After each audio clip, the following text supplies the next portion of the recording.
আমহ পার্বতী পতে হর হর মহাদেব। আমি স্বপ্না, আর আমি আজকে বৃহৎ শিব মহাপুরাণের ৪র্দশ অধ্যায়ের শিব পূজা বিধি পাঠ করতে চলেছি। তো তোমরা সকলে চলে এসো শিব পুরাণের মধুর বাণী শ্রবণ করতে। আজকের শ্লোকটি হলো: বিশ্বেশ্বর পর দেব জহসি সহসি নমস্ততে বড় তাম মহাদেব দেবদেবম মহেশ্বরম। শ্লোকটির মানে হলো: ঋষিগণ কহিলেন, হে অনঘসূত, তব মুখে পুণ্য কথা অতীব অদ্ভুত। হরের বিবাহ আদি ত্রিপুর বিজয়, সকল শুনিয়া প্রীত হইনু অতিশয়। আরও শুনিবার ইচ্ছা জাগিতেছে বড়, শিব পূজা বিধি সুত কহ অতঃপর। সুতবর কহিলেন, হে মহর্ষিগণ, লোকহিতে যেই প্রশ্ন করেন এখন, ব্যাসের নিকটে তাহা করেছি শ্রবণ, আপনাদিগের কাছে করিব বর্ণন। একদিনে পদ্মজনী ব্রহ্মা ভগবান, দেবতা ও ঋষিগণে করিয়া আহ্বান। কহেন, হে দেবগণ ও মহর্ষিগণ, শুভ লাভে যদি ইচ্ছা করেন কখন, আর যদি সিদ্ধি লাভে থাকে অভিলাষ, তবে চলো সবে যাই হরির সকাশ।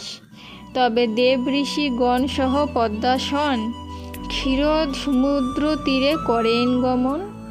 দেব ঋষিগণ সহ ব্রহ্মা অতঃপরে, ভক্তি ভরে শ্রী হরির স্তব শুরু করে।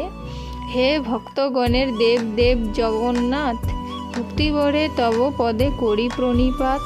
হে সর্বদা অভ্যদায়ক লক্ষ্মীকান্ত, নমস্কার করি তোমা হয়ে ভক্তিযুক্ত। হে পুরুষোত্তম শঙ্খচক্র গদাধারী, ভক্তিচিত্রে সদা তোমা নমস্কার করি। হে পুণ্ডরীকাক্ষ ভক্তি মুক্তি ফলপ্রদ, সবার শরণ্য তুমি কহে সর্ববেদ। তোমার নিকটে মায়া না করি গমন, দূরে দাসীবৎ কার্য করিছে সাধন। ভক্তগণ সর্বক্ষণ তব সেবা করে, অন্তিমে দুর্লভ মোক্ষধাম লাভ করে। এই রূপে বহু স্তব করি দেবগণ, মাধবের জয়ধ্বনি করিল তখন। দেবতাগণের স্তবে প্রীত ভগবান, কৃপা করি আপনার স্বরূপ দেখান। সেই কালে দেবগণ অতি হর্ষ ভরে, ভক্তাধীন শ্রীহরির জয়ধ্বনি করে। কহিলেন দেবগণ, কোনো প্রয়োজনে তোমাদের আগমন আমার এখানে। তবে দেবগণ কহিলেন, হে দেবেশ, তোমার কৃপায় সুখে রয়েছি বিশেষ। দুরাচার দৈত্যগণ হইল বিনাশ, তদবধি মোরা সুখে করিতেছি বাস। তথাপি সন্দেহ এক করিতে ভঞ্জন,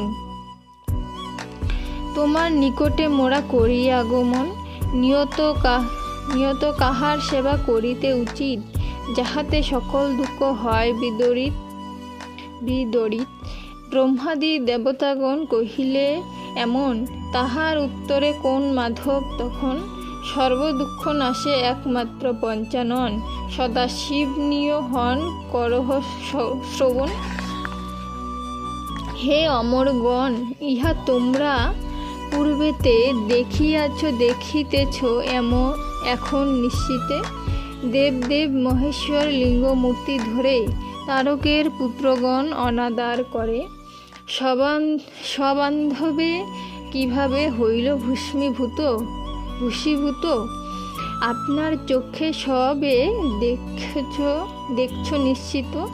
তাহলে হে দেবগণ, শুনো মোর কথা, সুখ লাভ চাহ যদি সদাই সর্বথা, তাহা হলে ঐকান্তিক ভক্তি সহকারে করিবে শিবের পূজা দুঃখ নাশিবারে। কিবা দেব কি দানব লিঙ্গ পূজা করে, সকলেই সিদ্ধি লাভ করেছি সত্তরে। তাহলে এখন মোরা হয়ে অবগত, কেন সেই মহেশ্বরে হইব বিস্মিত। অতএব লিঙ্গ পূজা সদাই বিধয়ে, সিদ্ধিলাভ হবে তাতে নাহিক সংশয়।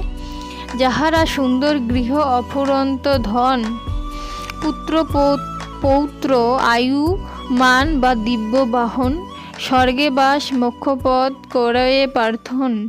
অবশ্য করিবে তারা শিবের অর্চন। ব্রহ্মাদি দেবতাগণ কহে বিষ্ণুপতি, আমাদের প্রদান করুন লিঙ্গ মূর্তি। দেবতাগণের তবে প্রার্থনা শুনিয়া বিষ্ণু কহিলেন বিশ্বকর্মাকে ডাকিয়া, হে বিশ্বকর্মণ, তুমি লিঙ্গ মূর্তি যত অতীব যতন করি করহ প্রস্তুত। অতঃপর দেবগণে করহ প্রদান, তাহারা পূজিবে হরে যা আছে বিধান। এইরূপে বিশ্বকর্মা হরির আজ্ঞায় নানাবিধ শিবলিঙ্গ সৃজেন তরায়। বিশ্বকর্মা তখন যোগ্যতা অনুসারে দেবগণে লিঙ্গমূর্তি বিতরণ করে। যজ্ঞকারী ঋষিগণ কহে সুত প্রতি, কোন কোন দেবতার কোন লিঙ্গ মূর্তি।